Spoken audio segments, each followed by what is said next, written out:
Accounting for production losses in a job order cost system. Kita akan membahas lebih spesifik mengenai spoiled goods. Jadi spoiled goods adalah produk yang cacat sudah selesai diproduksi sebesar 100%, atau produk yang tidak dapat diperbaiki karena mustahil atau tidak ekonomis. Jadi spoiled goods ini dapat disebabkan oleh dua hal, yaitu oleh karena kesalahan pelanggan dan oleh karena kesalahan internal perusahaan. Jadi spoiled goods disebabkan oleh pelanggan dapat terjadi karena perubahan spesifikasi yang dibuat oleh pelanggan pada saat produksi tersebut telah terjadi. Dan yang disebabkan oleh kegagalan internal adalah disebabkan oleh kesalahan pegawai ini atau peralatan dari membuat sepatu ini, produk tersebut yang sudah rusak. Jadi perlakuan untuk spoiled goods yang disebabkan oleh pelanggan, yaitu cost yang terjadi akibat kesalahan ini bukanlah cost of quality, dan customer lah yang harus menanggung cost tersebut. Mereka yang harus dibebankan cost tersebut, dan cost yang tidak dapat ditutup sebabkan oleh spoiled goods harus dibebankan ke jobs. Kemudian nilai sisa dari spoiled goods yang harus dipisahkan dari job. Dan perlakuan akuntansi untuk kegagalan internal saya akan membuat singkat saja, yaitu cost spoiled goods yang tidak dapat ditutupi dibebankan ke factory overhead cost, dan jika persediaan spoiled goods memiliki salvage value maka harus dicatat pada nilai salvage value. Jadi apabila nilai barang yang rusak tersebut ada salvage value-nya, maka akan dicatat pada salvage value. Internal business akan dibahas lebih dalam pada video selanjutnya. Untuk mempermudah pemahaman, kita masuk saja ke ilustrasi. Di sini dikatakan bahwa Plastico manufactures 1000 plastic chairs for Pizza King. Setelah after the first 100 chairs are not usable by the customer and not correctable to an acceptable condition. Nevertheless, Plastico can sell the 100 unusable chairs as seconds for $10 each, or total $1,000.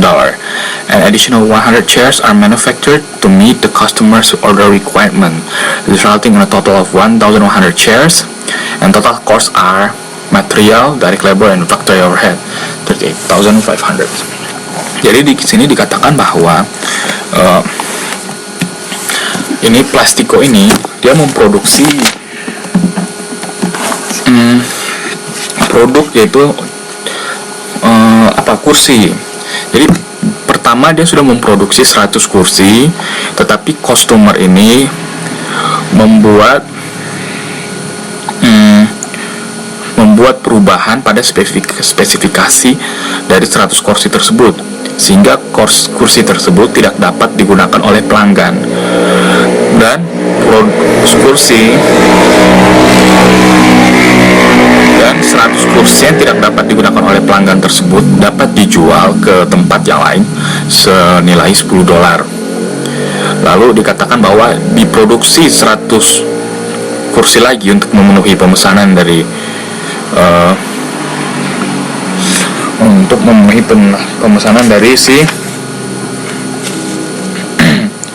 si customer ini, yang menghasilkan 110 kursi jadinya.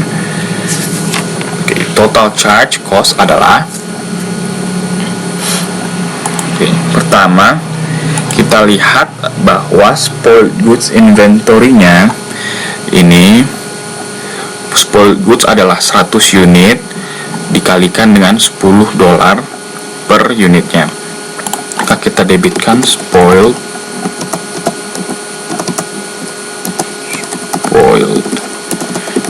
goods sebesar 100.000 unit produk. Nah, ini ditambah dikali dengan $10 per unit, nilainya adalah $100.000. Kemudian kita kreditkan work in process. Yang kita kreditkan di work in process ini adalah total biaya yang di-charge-kan ke job tersebut, yaitu 38.500. 38.500.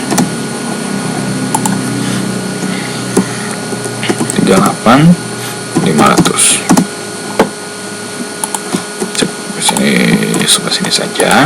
Kemudian sisa dari selisih dari 1.000 dengan 38.500 ini adalah biaya untuk memproduksi 1.000 produk yang dapat dijual ke customer tersebut.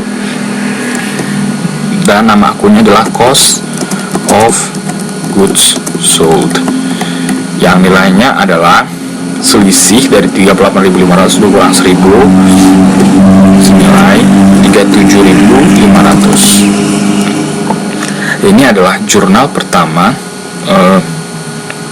untuk barang yang diproduksi di job tersebut.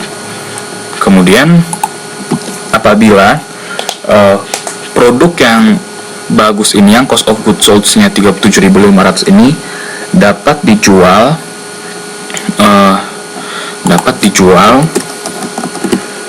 dengan markup 150%, maka kita mencatat cost of goods sold ini sebesar debitnya adalah accounts receivable, karena ini adalah jurnal penjualan atau cash, sebesar 37.500 kali 150%, kan nilainya adalah 56.250 dolar. Dan yang kita debitkan adalah sales sebesar 56.250 dolar juga.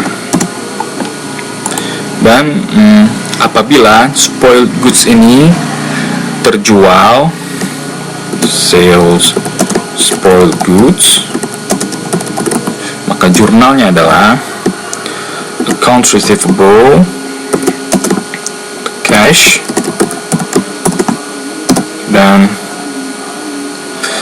debit kreditnya adalah sales spoiled goods, maksud saya spoiled goods inventory, dimana nilai cash akan kita catat sebesar nilai dari 1.000 ini yang merupakan hasil dari 100 dolar dikali dengan 10 dolar per kursi 1.000, dan spoiled goods inventory akan kita catat kreditnya sebesar 1.000 dolar.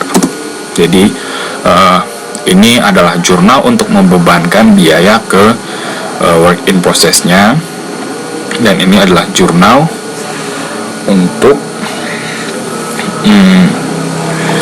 mencatat penjualan dari cost of goods sold ini, dan ini adalah jurnal untuk mencatat penjualan spoiled goods.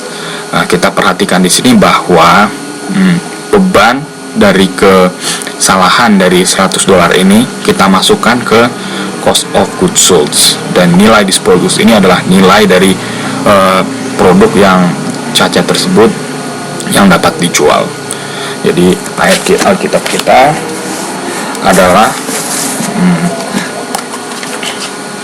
1 John 5 verse 4, for whatever is born of God overcomes the world, and this is the victory that has overcome the world, our faith. Keep thinking outside of the